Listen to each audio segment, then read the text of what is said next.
Assalamualaikum warahmatullahi wabarakatuh.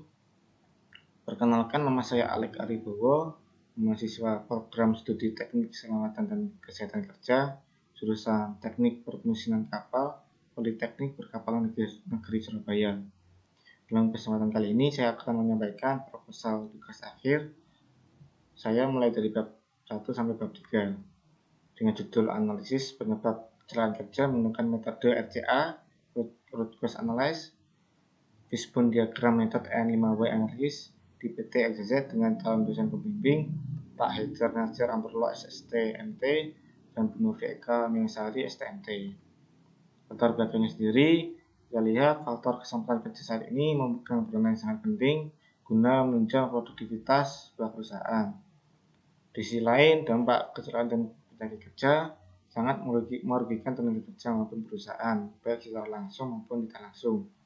Di PT XYZ sendiri masih terjadi kecelakaan kerja 6 tahun terakhir, dan kecelakaan ini terus berulang terjadinya setiap tahunnya.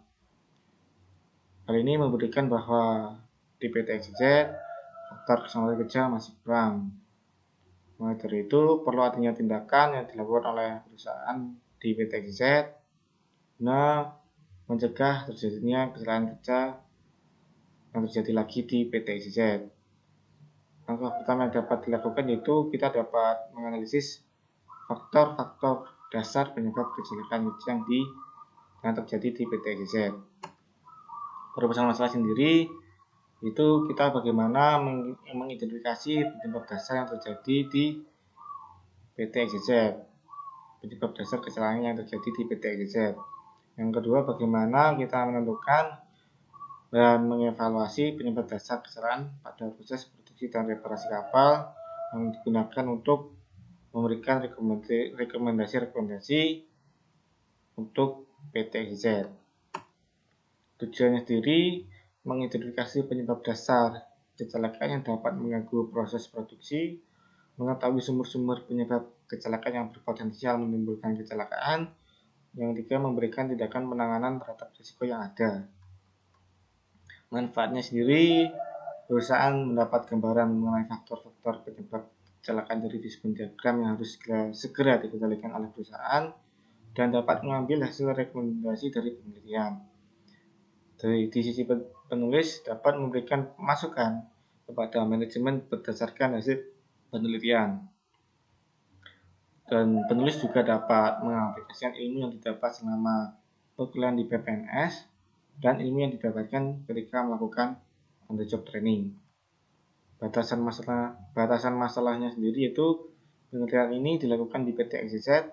Sumber-sumber penyebab kecelakaan yang dianalisis adalah sumber bahaya yang berkaitan dengan aktivitas produksi pembuatan kapal dan reparasi kapal. Ketiga, data kuantitatif menggunakan data historis selama 1 tahun yaitu bulan Januari sampai Desember tahun 2019. Berikan pustaka diri, kecelakaan kerja ini dapat disebabkan oleh faktor manusia, unsafe action, dan faktor lingkungan, unsafe condition. Penjelasan singkat faktor unsafe action ini sendiri dapat dikatakan tingkah laku atau kegiatan yang dilakukan oleh pekerja yang mendukung terjadinya kecelakaan kerja. Unsafe condition sendiri yaitu kondisi yang mendukung terjadinya kecelakaan kerja yang dapat disebabkan oleh tempat kerja yang tidak layak dan peralatan yang tidak layak pakai dan lain-lain. Untuk RCA sendiri, root cause analysis adalah metode problem solving dengan tujuan untuk mengidentifikasi akar dari sebuah permasalahan yang terjadi pada suatu sistem. Dan teknik dari RCA yaitu fishbone diagram dan analisis 5Y.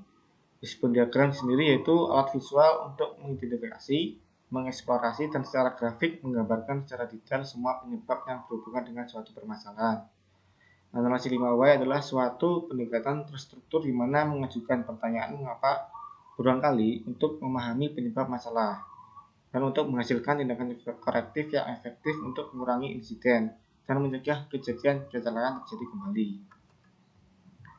Untuk diagram alurnya dimulai dari identifikasi permasalahan masalah, menentukan tujuan penelitian, studi literatur dalam studi lapangan, identifikasi risiko, analisis RCA, analisa dan interpretasi hasil, dan kesimpulan yang dibagi menjadi 3 tahap, yaitu tahap persiapan, tahap pengumpulan dan pengolahan data, dan tahap analisa dan kesimpulan. Untuk skema fishbone diagram sendiri, yang pertama itu problem identification, yaitu kita harus menentukan masalah yang terjadi di PT XYZ.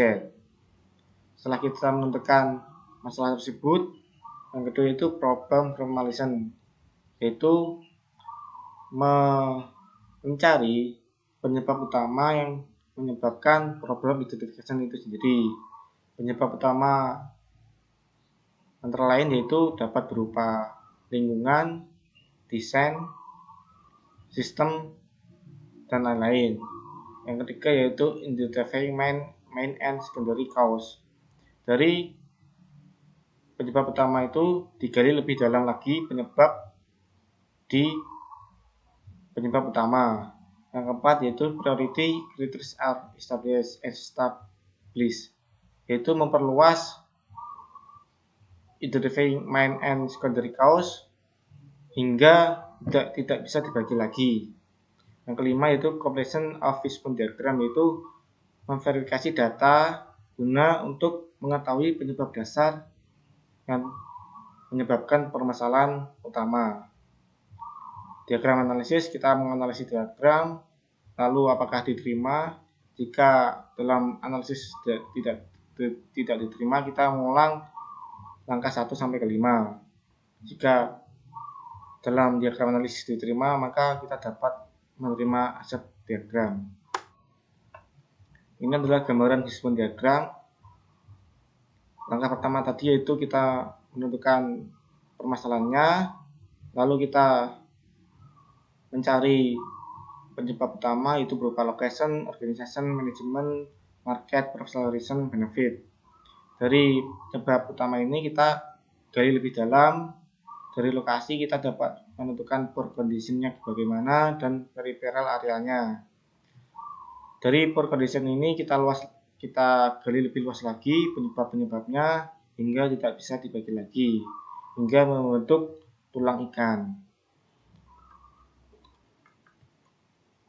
Dari hasil fishbone diagram ini kita juga mendapatkan data, atau fishbone diagram ini didukung dari hasil teknik analisis 5W, yaitu berupa wawancara terhadap tenaga kerja yang berupa pertanyaan-pertanyaan. Dari hasil pertanyaan itu kita gabungkan ke dalam fishbone diagram ini untuk melengkapi data-data di fishbone diagram. Baik, terima kasih atas perhatiannya. Mohon maaf apabila ada kurang lebihnya, suara-suara yang mengganggu. Saya harap teman-teman dan kakak-kakak dan Bu Am memberikan pertanyaan guna memperbaiki proposal tugas akhir saya ini. Akhir kata, mohon maaf. Wassalamualaikum warahmatullahi wabarakatuh.